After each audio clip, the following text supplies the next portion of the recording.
Getting comfortable in your seat, and if you closing your eyes, if you feel comfortable closing the eyes. And starting out by taking those first few deep breaths in through the nose, out through the mouth.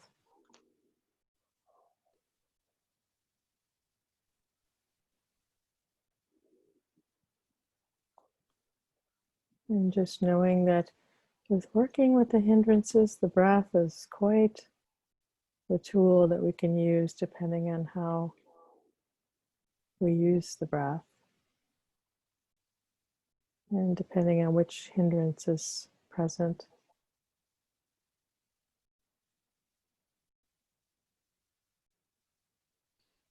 So any time that we're lost in a hindrance, it's causing us a lot of agitation, like aversion or greed, craving, or anxiety. These deep breaths in through the nose, out through the mouth can calm these down.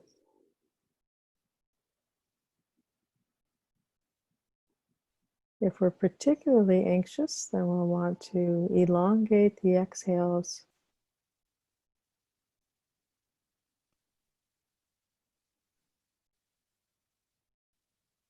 And maybe even shorten the inhale a little bit.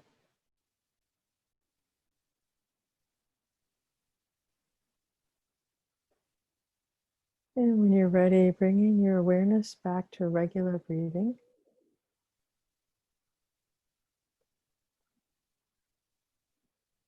And doing your best to be intimately connected to your breath.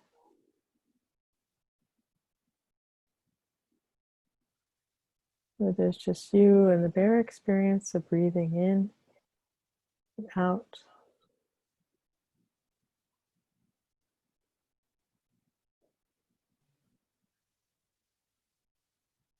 And being aware of the sensation, the touch of air, perhaps in the nostrils or inside the nose.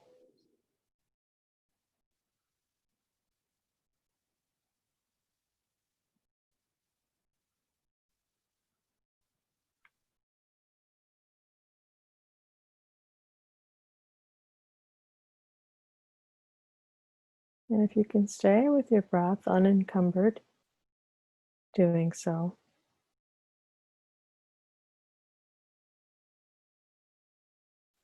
But during this meditation, having an extra pair of eyes, maybe goggles, looking out for any of the hindrances that might arise.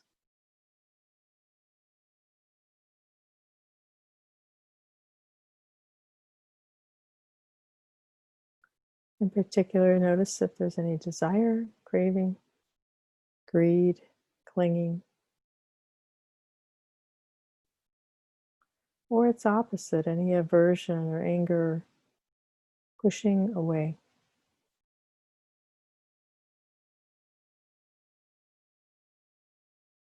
Noticing if there's extreme fatigue in the body or the mind, the sloth and torpor. When the body is melting and lazy and heavy, or the mind is heavy and falling asleep, spacey. We're noticing if there's anxiety or restlessness, a desire to fidget or move or change your position.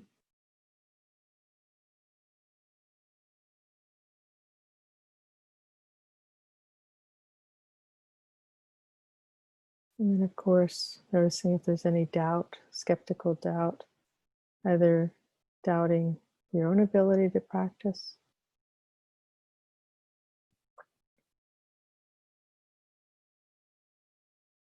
or doubting the teachings, teacher.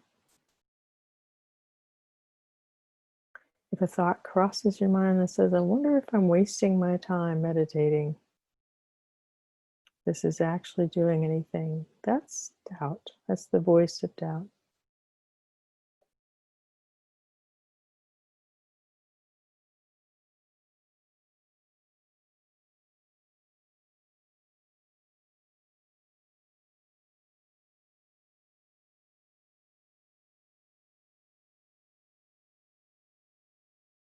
So if one of these hindrances come as a visitor, it's not a problem. You want to recognize the hindrance. Potentially, if you like to label the hindrance. Aversion.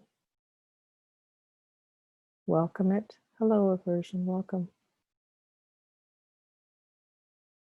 Get really curious, like a scientist, exploring what does aversion feel like in this body, heart, and mind.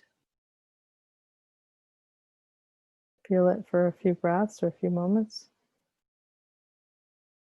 Unless it's really intense, spending more time with it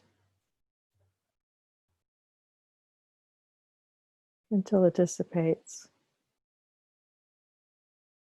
And then coming back to your breath, waiting for the next hindrance if one arises. Not needing to create one, just noticing if one arises. Noticing how subtle or strong it is.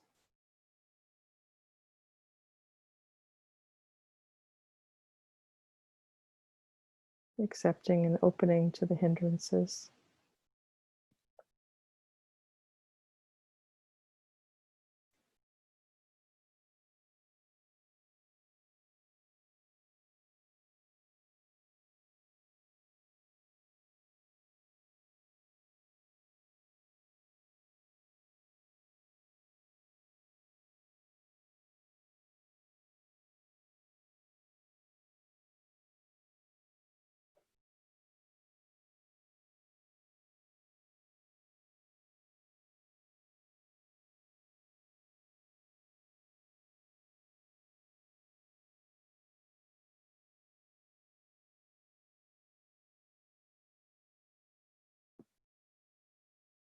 And if your mind gets lost in one of these hindrances, greed, aversion, restlessness, sloth and torpor, doubt,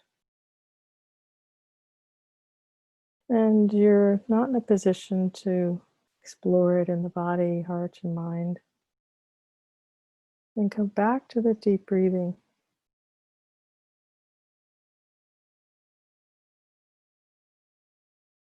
Find your anchor, your home base, your breath. Allow it to restore you.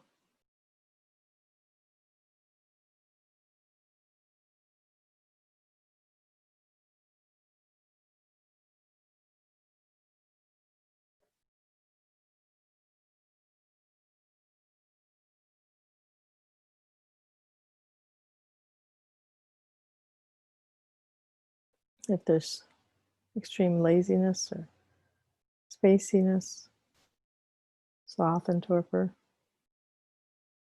fatigue, and bringing in more energy on the in-breath, energizing the body, the in-breath, energizing the mind with the out-breath.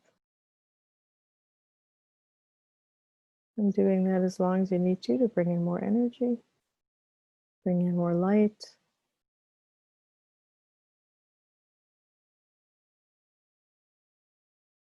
Sensing the light through your eyelids. And if the fatigue is extreme, opening your eyes, taking in the light.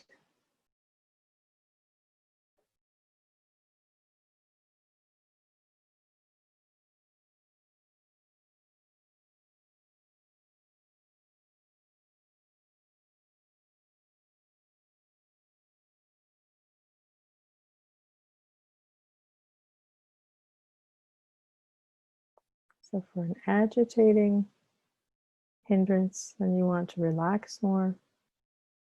If it's fatigue and overly tired, then you want to sit up more and bring in more energy, become more curious and astute.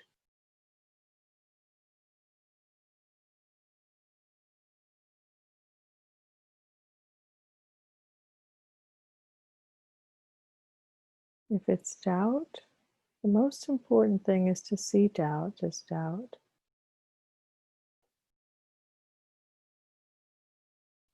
So whenever the mind goes to questioning, fearing, Become curious to see if there's doubt underneath this questioning or fearing.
And just noticing from time to time if there's any, even the subtlest sense of discontent.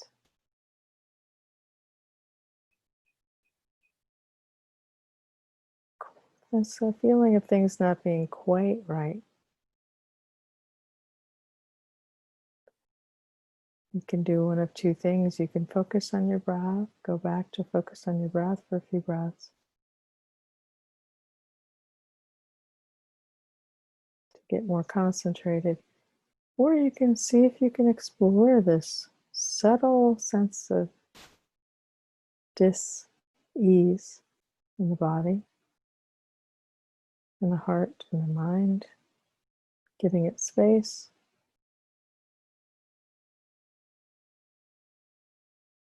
And befriending it, treating it with kindness.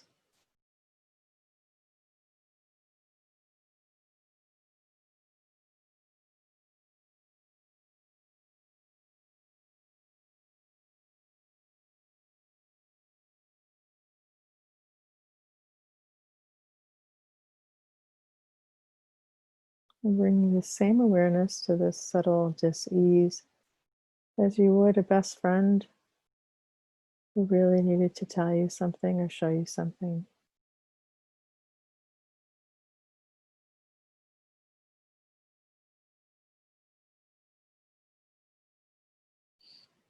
And after that dis-ease passes away, coming back to the breath.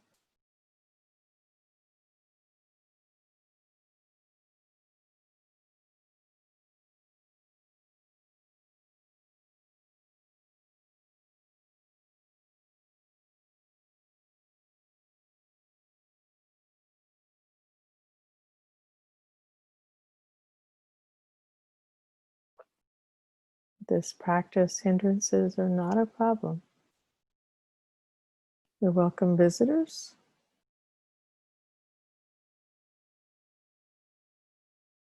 who come, change, and then go.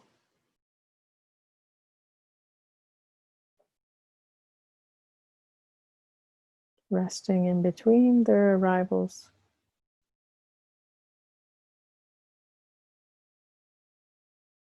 And opening to and accepting them as they're here.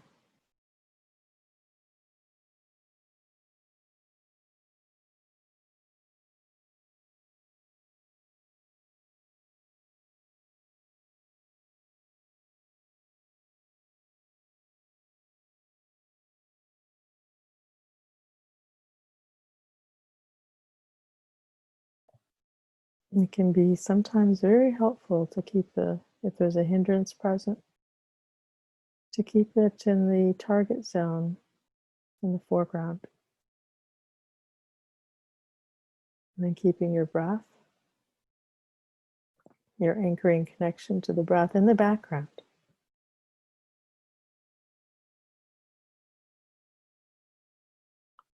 And if your mind, body, heart starts getting too overwhelmed with the hindrance,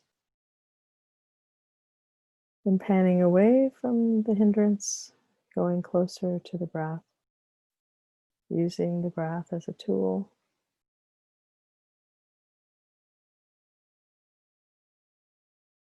And as the hindrance becomes less palpable, shifting back to the hindrance in the foreground and the breath in the background.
And now for the last little while of our meditation practice, shifting to gratitude.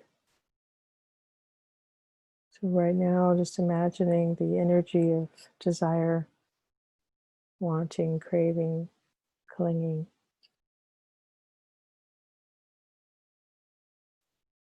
And sending it gratitude, this energy when it arises, because it teaches us how to let go, how to be content in all conditions.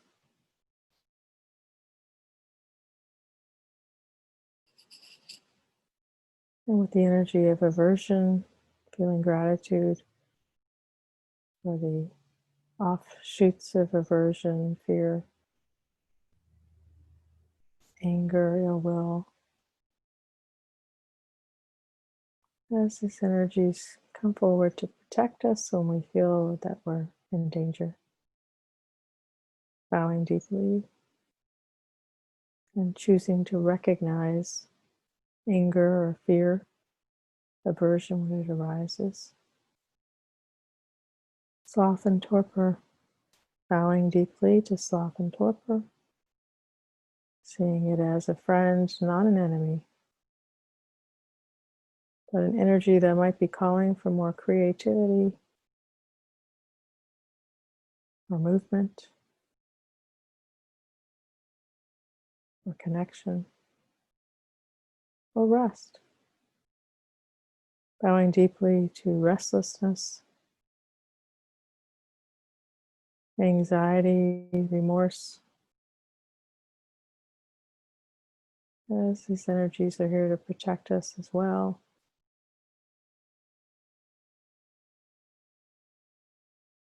And propel us into some form of change or movement.